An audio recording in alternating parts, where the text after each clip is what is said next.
Hey guys, and welcome back to this channel. In this video, I'll be showing you guys how you can submit fruits, plants, etc. to the ancient pumpkin. Basically, you're going to want to bring out all of your mutated plants, your spooky vamp mutated plants, and you're just going to press submit health items. You can get some candy corns from it. Sometimes you don't, I guess. I don't know what's going on. You have to submit it one by one, which is kind of annoying, as you can see.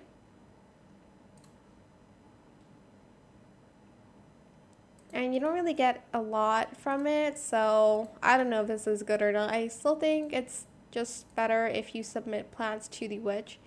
Even though you do have to submit a lot, you do get more from it.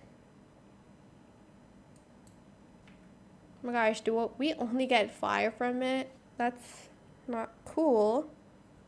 Oh my gosh, 4? Wow. But that's pretty much it, really. I hope it was helpful for you guys. Don't forget to like, comment, share, and also subscribe to this channel if you haven't done that already. If you have any more questions about this video, just leave it in the comment section down below. I will try my best to answer them all for you guys. And if you found this video helpful, please click the thanks button as well. That is it for this video. Thank you so much for watching. Bye.